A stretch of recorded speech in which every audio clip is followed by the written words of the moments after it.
All right, Shalom. First, I want to give all praises, honor, and glory to Yahweh, Bahashem Yahushai, Bahashem Macha Kodash. Double honors to the apostles of Great Millstone, and peace and blessings to the elect. Yeah, pretty much we're just gonna go right into it. All right, this is a continuation of the DI, Divine Intervention series, part 4, and today we're gonna go into the Book of Maccabees. All right, concerning the famous Heliodorus. All right, and the divine ass beating that he got from the angels. Okay, and it's precisely as the title says. All right, he got beat almost to death. Okay, so before I read that, I'm gonna get this precept right here, and like I always say, the reason being, I'm putting these different accounts, all right, together in video form, all right, to really expose and also renew in your mind, all right, the different many different ways that the Lord has delivered us by way of divine intervention. Okay, when we were put in positions that it seemed like there was no way out, and it seemed like literally like our life was on the line. The Lord, intervened, all right, and He delivered us. Okay, and we're gonna be faced with times like that in the near future. Okay, so it's good to have this prepped in your mind. This is the kind of preparation that you got to do, all right, mentally and spiritually, all right, as opposed to getting bug out bags and buying guns and all this extra stuff that people of the world put their hope and trust in. Okay, but before I start, this is Psalms chapter 91 verse 9. It says, "Because thou hast made the Lord," all right, and the Lord's name is Yahweh, and His Son's name is Yahushai.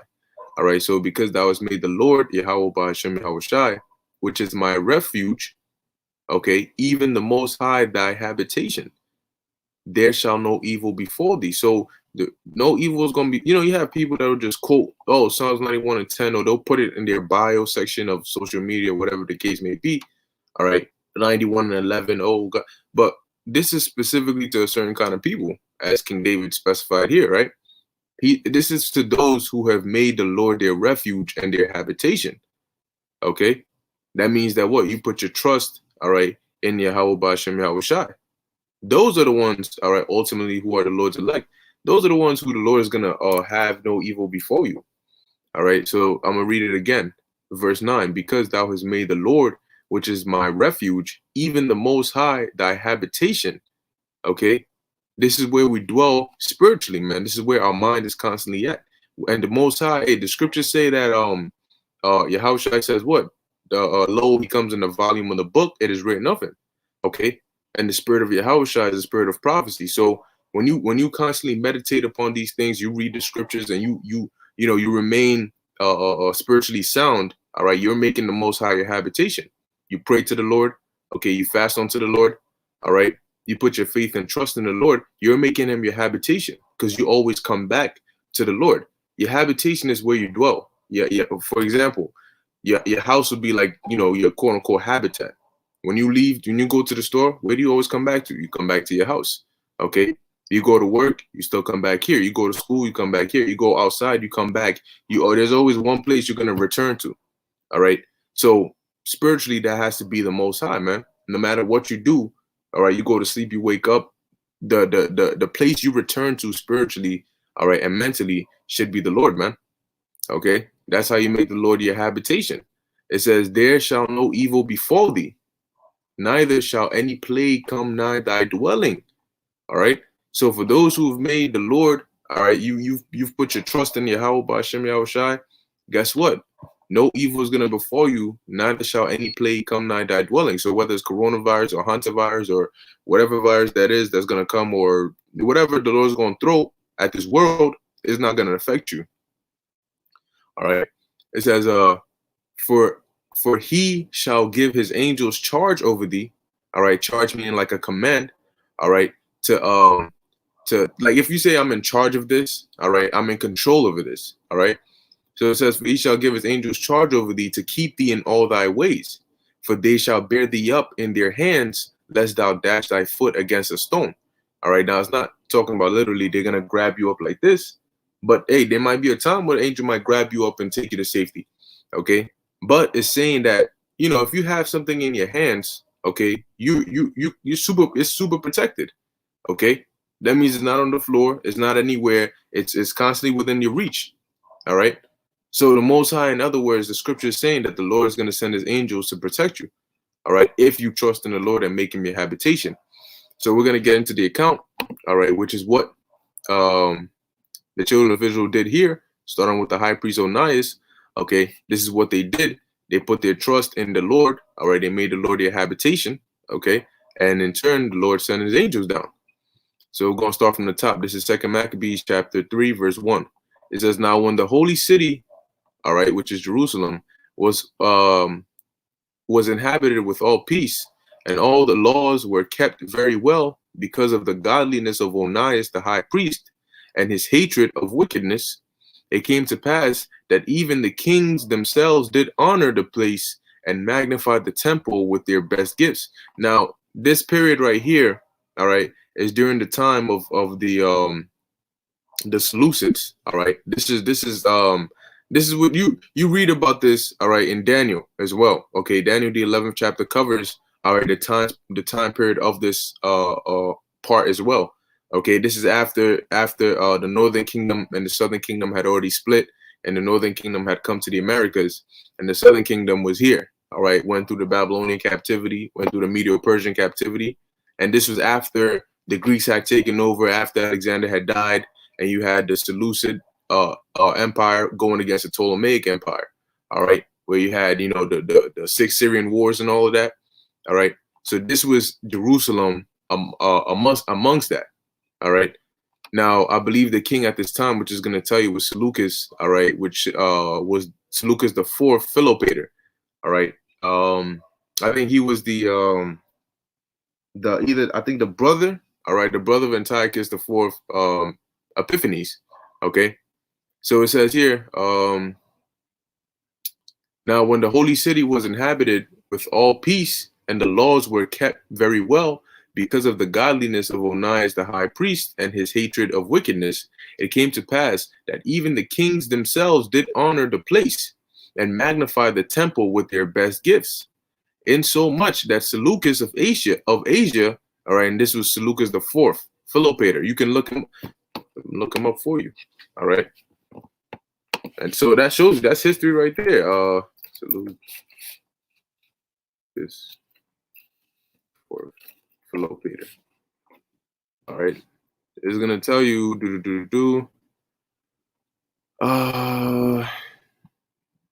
let's check this out. Yep, taxes and assassination. Let me see. Okay, it's let me start from the top. Seleucus the fourth Philopator, ruler of the Hellenistic Seleucid Empire, reigned from 187 to 175 BC over a realm. So his reign. So this was prior to when Antiochus the fourth came into rulership. Because remember, he was his brother. So this was prior to when Antiochus came into rulership, and he did what he did. When you read him, First Maccabees, the first chapter. All right, it says consisting of Syria, including Cilicia and Judea. All right, Mesopotamia and Babylonia and nearer Iran, Media and Persia. So it says here. We'll read a little bit about him. All right, and this is good to do when you read the scriptures, so you understand this guy is not a made up. When the scriptures refer to Seleucus here, all right, it's not making him up. He's not a made up character in a book of fairy tales. No, this is a historical account. Okay, it says early years he was a second son and successor of Antiochus the Third the Great. Antiochus the Third the Great was the father of Seleucus the fourth Philopator and Antiochus the fourth Epiphanes. All right, which I think his real name was really Mithridates. All right, but he changed it to that Epiphanes. It says, and Heliodorus the third, Seleucus the fourth wed his sister. All right. It says Seleucus the fourth wed his sister Heliodorus the fourth, by whom he had 3 children, 2 sons, Antiochus, Demetrius the first Soter, and a daughter, Heliodorus the fifth. Seleucus was made co-ruler with his father and ascended as sole basileus upon Antiochus's death in 187 BC. He was compelled by financial necessities created in part by the heavy war indemnity exacted by Rome in the Treaty of Apamea. which concluded their war with the Seleucids in 188 BC. Now, you got to keep in mind that, and this is why you got to know the history so you would understand why Seleucus sent Heliodorus, all right, to Jerusalem as well, because his father, this guy right here, Antiochus III the Great, all right, went to war with Rome, all right, and he lost. Okay, he lost, and in turn, they signed this agreement, the Treaty of Apamea. Okay, the Treaty of Apamea was basically he had to abide by certain rules. You know, he had to give them, you know, he had to pay them a certain amount, all right, due to the war indemnities, and he also had to provide Rome with hostages. Okay, and one of those hostages had to be his heir. Okay, the person that would become the heir after him. Okay, and then he had to supply a certain amount of hostages in addition as well. Okay, so that's when you read about the Treaty of Apamea. Okay, that goes into that. Now, after Antiochus III died, guess what? Seleucus IV, which came into power, okay, had to continue paying that. All right. Now, the reason you don't hear about Mithridates or Antiochus IV right now is because, remember, Antiochus III, who signed that Treaty of Apamea, had to provide one of his sons who was going to be the heir as a hostage. Okay, and that son happened to be Antiochus IV. So while Seleucus IV here is being the king now, his brother Antiochus IV Epiphanes was being held hostage at Rome because that was part of the Treaty of Apamea. So that's why you don't hear about him right now. But eventually he secures his release and he comes into the picture. All right, but that's after this guy's death, Seleucus. So let's keep going. It says, which concluded their war with the Seleucids in 188 BC to pursue an ambitious policy. In an effort to collect money to pay the Romans, he sent his minister Heliodorus to Jerusalem to seize the Jewish temple treasury. Okay, so that's what we're reading about here in 2 Maccabees, the 3rd chapter. This is the account. All right. Let me finish here. It says, taxes and assassination. The Bible tells of a prophecy given by a messenger angel in Daniel 11 and 20. I don't know if it's going to give us that. Okay. The text states that Seleucus will be remembered as the king who sent a tax collector to, Daniel the 11th chapter goes into the a lot of the wars, all right, the wars between Alexander's successors, all right. It goes into, man, it goes into, boy, a lot of history, man, a lot of history, all right. It goes into Alexander coming into power, him dying, his 4 generals coming into power, them going to war with each other. But the reason it's confusing is because the pronouns used, all right, it doesn't, unless you know the history of it, you won't know who it's talking about. When it talks about the king of the north, all right, and she shall not retain the power, and she shall not, that's, you got to know the history and read the descriptions of who the pronouns are referring to for you to know, all right, is it talking about Ptolemy the first, Soter, the second, Philadelphus, the third, Euergetes, like who is it talking about, you know? So yeah, that's why Daniel the 11th chapter is a you know, a difficult breakdown, but majority of it is just history, all right? So it says here, the king who sent a tax collector to maintain the royal splendor, the Deuterocanonical lends more to this in 2 Maccabees 3 and 2-3. That's where we at right now. All right. It says, it came to pass that even the kings themselves and the princes esteemed the place. Well, I'm reading it right now. I'm reading it right now. So I'm not even gonna bother reading this part. I'm reading here. It says, on his return from Jerusalem, Heliodorus assassinated Seleucus and installed Seleucus's younger son Antiochus as king. The true heir Demetrius, son of Seleucus, was now being retained in Rome as hostage, and the kingdom was seized by the younger brother of Seleucus, Antiochus IV Epiphanes. Remember that I mentioned this guy? Antiochus managed to oust Heliodorus and co-ruled with the younger Antiochus until 170 BC when he had him murdered. That's this guy. You read about him in Daniel the 11th chapter as well. He shall come in there, all right, with flatteries. He shall gain the kingdom, because he, being the brother of Seleucus that we're reading right now, after he managed to get his release, Seleucus's his son was the one ruling. Antiochus comes in there, drives Heliodorus out and acts as though he's going to be like the, the tutor or the guide or the guy to watch his little, I guess his nephew or so, all right, his brother's son, and then when he gets in there to a certain point, he has him killed, and then he takes over the throne. All right. So yeah, he's a real demon right there. But so let's go back in here. All right. So that was just to show you this guy right here. Like the script, this is proof that the scriptures, all right, are valid. All right, they contain actual history. All right, these are things that actually happened. Okay. So it says, in so much that Seleucus of Asia, of his own revenues, bear all the costs belonging to the service of the sacrifices. But one Simon of the tribe of Benjamin, who was made governor of the temple, fell out with the high priest about disorder in the city.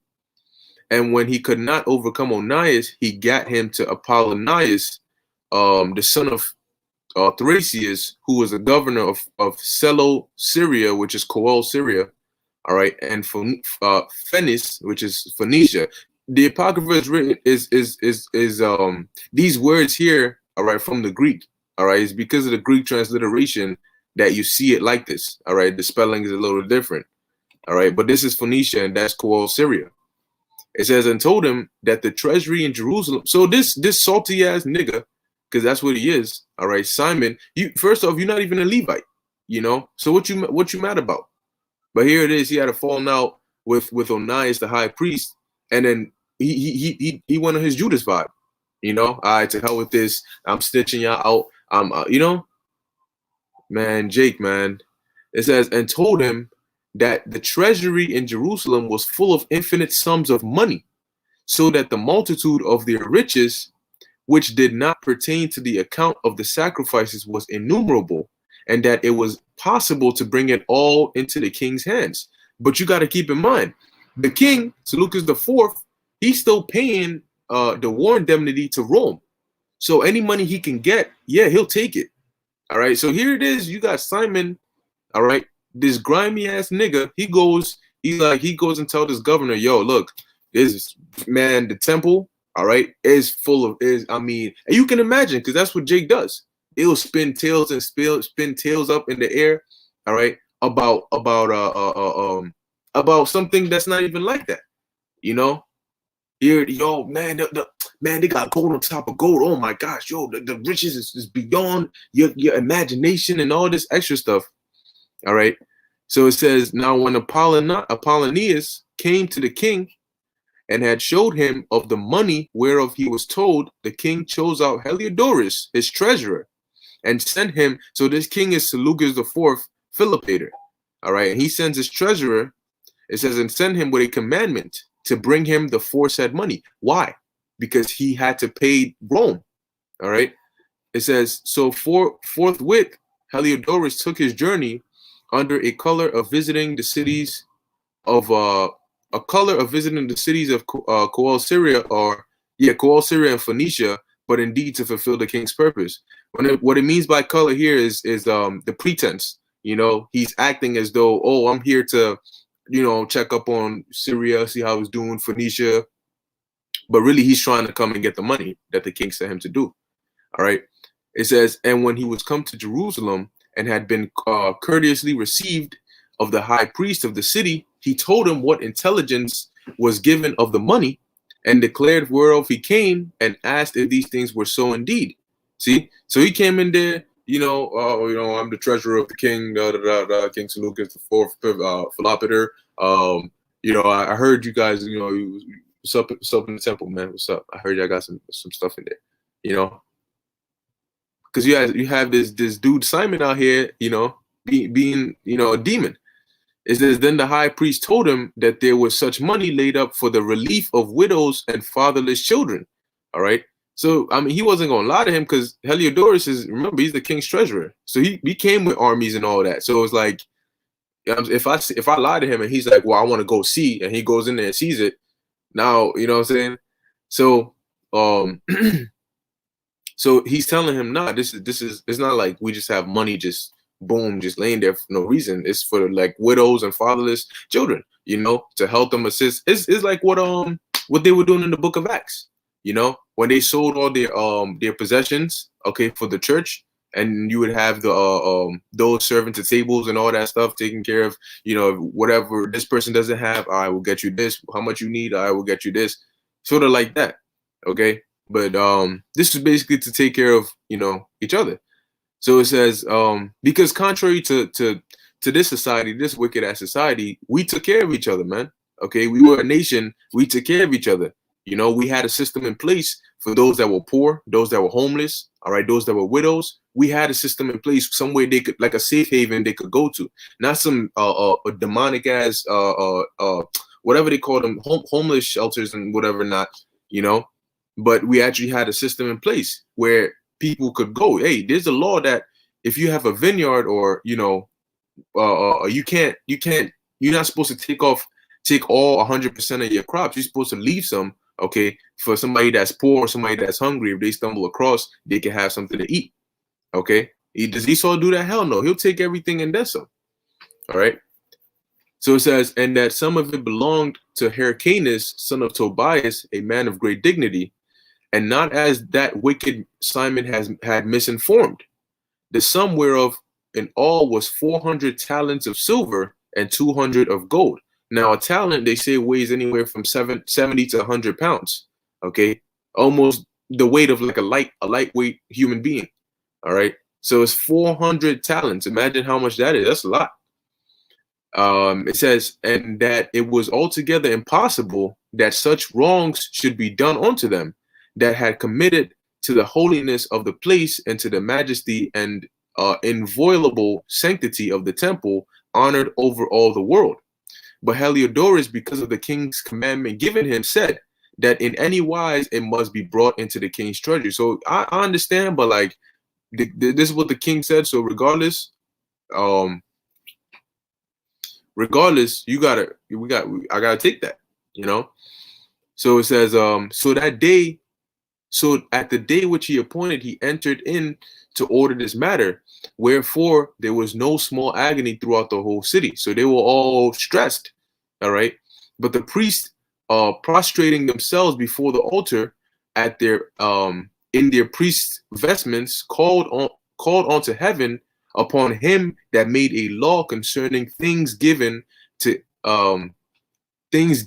he kept, that they should safely be preserved for such as had committed them to be kept. So they prayed unto the Most High. All right. They in other words, because why did they pray to the Most High? Because the Most High was their habitation. All right. So let's keep going. It says, then whoso had looked at the high priest in the face, it would have wounded his heart, for his countenance and the changing of his color declared the inward agony of his mind. So you look at the priest, man. You look at how broken and distraught he was, man. You probably want to cry. You know, you feel so bad. Okay, that's what it's saying here.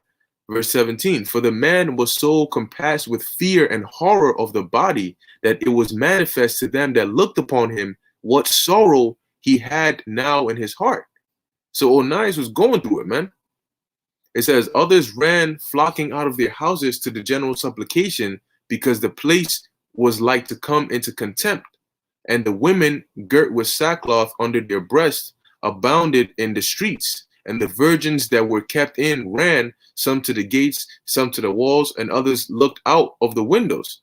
And all holding their hands towards heaven made supplications. Everybody started begging the Lord, man, praying to the Lord, please, Lord, you know.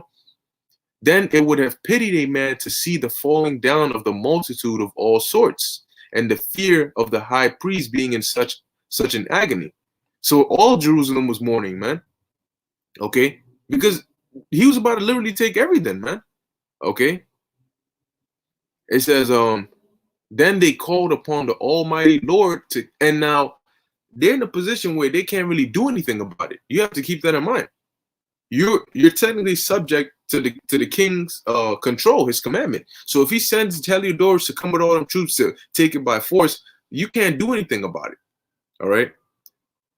So what did they do? They called upon the Lord. They called upon the Almighty Lord to keep the things committed of trust safe and sure for those that had committed them. Nevertheless, Heliodorus executed that which was decreed. So he didn't have no pity. He didn't say, "Nah, yo, I hear. I'm gonna try to plead on your behalf to the king." And no, no, no, no. All right. It says, "Now as he was there present himself." See, the Most High. All right. He heard their prayers, man. Okay. And let's see what he did. Now, as he was there present himself with his guard about the treasury, the Lord of spirits, who's that? That's the Most High, Yahweh Bashem Yahushai, the Father of spirits, and the Prince of all power, okay, caused a great apparition. What is an apparition? A ghost, an appearance, a spirit, so that all that presumed to come in with him were astonished at the power of God and fainted and were so afraid. So imagine that they're all right there. They're about to go and like a giant angel on, because angels are fierce looking, man. You know, you looking up, you see that, you know, and they got so shook. Some of them fainted, they ran, all right. But that wasn't the end of it. See, sometimes the Lord will send an angel to scare you or to deliver a message, but don't think that just because angels do that they don't get physical. Oh no. Don't get it twisted. It says, and we're so afraid, for there appeared unto them an horse with a terrible rider upon him, and adorned with a very fair covering, and he ran fiercely. Oh my gosh. And smote at Heliodorus with his forefeet. And it seemed that he that sat upon the horse had complete harness of gold. So the Lord had he sent the angel who came upon a horse, okay? And he came and he back kicked this man, all right? It says he had a harness of gold. So, whew, man, them angels are decked out, all right? Verse 26, it says, moreover, two other young men appeared before him. So it wasn't just one angel. Then you got the angel on the horse, and then he brought his boys. He brought 1, 2. All right. Now imagine that. You seen one angel, you shook, and you got two angels here. Man. It says two other young men. So they weren't old ass dudes walking with canes, or some little naked babies with arrows. Nah. All right, we talking about some big, strong men. It says, appeared before him. Check this out. Notable in strength. Let's look up the word notable. Notable. Okay. Worthy of attention or notice. Okay. So if it says they were notable in strength, okay, they weren't doing push-ups or bench pressing 300 for you to see their strength. But you looking at them, you could say, damn, this dude look like he's strong. Okay. That means that they were brolic. They were cut up on top of, you know what I'm saying? All right. So the angels, they're not no weak, flabby looking man boob having dudes, man. No, big brolic men of stature, man. So notable in strength. When you see somebody that's brolic, you're like, damn, like when you see them automatically, you're like, damn, you see his biceps, that kind of thing. So that's notable in strength. All right, excellent in beauty. So the angels are not like us, man. You might look in the mirror, and be like, you take a picture and one side comes out better than the other. Your face is not symmetrical. We're humans. We have those little imperfections, but angels don't have that, man. All right. So they got that smooth skin. Okay. Brolic, man. It says, and calmly in apparel, because keep in mind, they serve the Lord. The Lord ain't gonna have no imperfections. He's perfect. He's not gonna have imperfections serving him. No. If you're gonna serve the Lord, you're gonna be perfect. All right. And that's why the Lord is gonna make us perfect in the kingdom. Okay. So it says, and calmly in apparel, who stood by him on either side. So you got the angel on the horse, and you got and then they all brolic, and you got one angel here, one angel here. It says, oh boy. So it says, who stood by him on either side and scourged him continually and gave him many sores. Oh, so I'm sorry. They got Heliodorus, all right, and they were on either side. They basically jumped him. Okay. It says they scourged him continually and gave him many sore stripes. Let's look up scourge. Oh man. A whip used as an instrument of punishment, a person or thing that caused great trouble or suffering, to whip as punishment, to cause great suffering to. All right. So whether they were whipping his ass or giving him the beat down, kicking him, punching him, breaking ribs, whatever they were doing, they scourged him. All right. Now imagine that, a divine slap. Like that's a slap that'll keep you to the ground for days, man. You know, you leave and your face prints is in the freaking pavement. So it says they scourged him continually. You know, bam, then he comes this way, then he comes this way, they know kick his ass and all that. It says, and gave him many sore stripes. It says, and Heliodorus fell suddenly onto the ground and was compassed with great darkness. But they that were with him took him up and put him into a litter. Thus him that lately came with a great train and with all his guard into the said treasury, they carried out, being unable to help himself with his weapons. And manifestly they acknowledged the power of God. So they came up in there ready to take all this gold, and they had to carry this dude back, man. All right, to show you don't mess with the Most High or his people. Verse 29. For he by the hand of God was cast down and lay speechless without all hope of life. He was basically on his deathbed. Man. Verse 30. But they praised the Lord that had miraculously honored his own place. For the temple, which a little afore was full of fear and trouble, when the Almighty Lord appeared, was filled with joy and gladness. See? And so the Lord said, we're going to be good, man. Don't worry about a thing, man. All right? You just got to call upon the Lord, pray to the Lord, and you'll be good. If the Lord could send angels down to come and whoop this dude's ass, what you think he could do for us, man? It says, verse 31, then straightway certain of Heliodorus' friends prayed Onias that he would call upon the Most High to grant him his life, who lay ready to give up the ghost. Heliodorus was basically about to be pronounced dead. All right.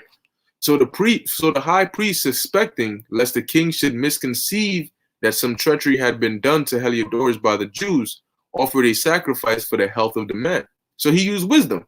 You know, yeah, I'll let him die. That's what he gets for coming here. No, because he thought further. Okay, if we let him die here, that could bring more hell upon us. Because now the king is like, yo, talking about they killed my treasurer. Oh, now it's over. I'm a pillage that village. You know, so he was using wisdom. So, you know, it says now as the high priest was making an atonement, the same young men in the same clothing appeared. So they appeared, beat his ass, disappeared, and then appeared again and stood beside Heliodorus saying, give all.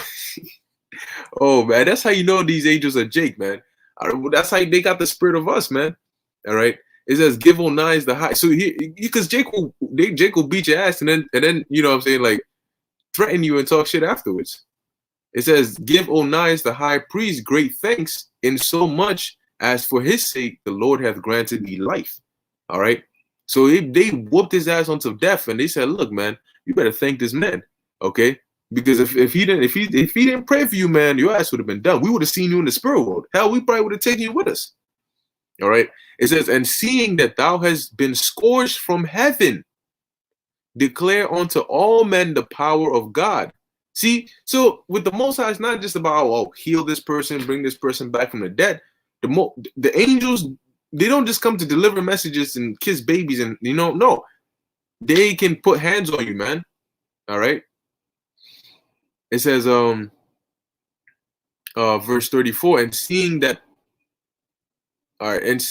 thou hast been scourged from heaven, declare unto all men the power of God. And when they had spoken these words, they appeared no more. So Heliodorus, after he had offered sacrifice unto, so this man who came to take all the money from the treasury, all right, it says here, so Heliodorus, after he had offered sacrifice unto the Lord and made great vows unto him that had saved his life, and saluted Onias, returned with his host to the king. So you turn the dude from coming to take all your gold to out here making sacrifices, making vows and all that. All right. You see this, the spirit of the Lord, man? It says, then testified he to all men the works of the great God, which he had seen with his eyes. And when the king, Heliodorus, who might be a fit man, Nah, it's missing something in there. Hold up. Shalaki, let me get my apocrypha and read it because probably missed a word in there.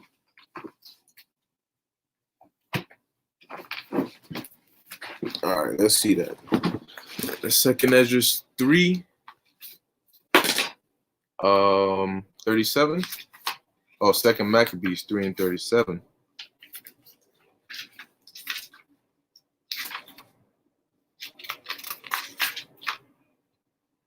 All right, it says here. Shalaki, let me just pull it up real quick.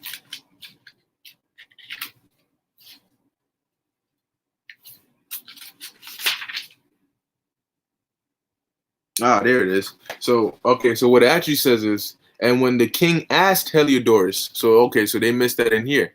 I knew it wasn't making sense. All right. It says, so when the king asked Heliodorus, who might be a fit man to be sent yet once again to Jerusalem, he said, if thou hast any enemy or traitor, send him thither, and thou shalt receive him well scourged, if he escape with his life. For in that place, no doubt, there is an especial power of God. For he that dwelleth in heaven hath his eyes on that place, and defendeth it, and he beateth and destroyeth them that come to hurt it. And the things concerning the Heliodorus and the keeping of the treasury fell out on this sort. So he went there and he told the king, look, man, I ain't going back there again. All right. You want somebody to send, if you hate somebody, criminal, somebody that pissed you off, this and bad to you, you send him there. All right. And if you get him back at all, he's gonna come back, on a different topic. Because Heliodorus, he just went through it. All right. And as we read, all right, it tells you here, all right, in the second history that Heliodorus ultimately killed Seleucus. Look, it says, on his return from Jerusalem, Heliodorus assassinated Seleucus. All right. I mean, exact reason why he did it, I don't know, but you can infer. I mean, if I got my ass divinely beat because of this king who sent me there, I probably would have been upset too. So hey, that was the account on that. Okay, just to show you that, look, the Most High doesn't play, man. He can send his angels down. Yeah, he can send them down to talk to you, to feed you, to teleport you somewhere like he did to Habakkuk, or to defend you, to defend you. Hey, you might be in a position, you might be surrounded, hey, you might have the National Guard surrounding you, your life is in danger. You like, damn, we pray to the Lord. Next thing you know, dudes appear out of nowhere and just in a matter of seconds, they take out all them troops. You turn around, you're like, what the hell? These dudes are all laid out, done, destroyed. The Lord can do that, man. Okay, the Lord can do that. So, hey, the times we're coming in, yeah, it's going to be bad, but really it's beautiful times, man. All right? We just got to put our trust in the Lord, and we're going to be okay, man. All right? Put your trust and your faith in Yahweh Shem Yahushai, and you're going to be okay. All right? So, I'm pretty much going to end it here. Okay, Lord's willing, this is edifying us to the elect. I want to give all praises, honor, and glory to Yahweh, Bahashem Yahushai, Bahashem Rakak Wadash. Until next time, Shalom.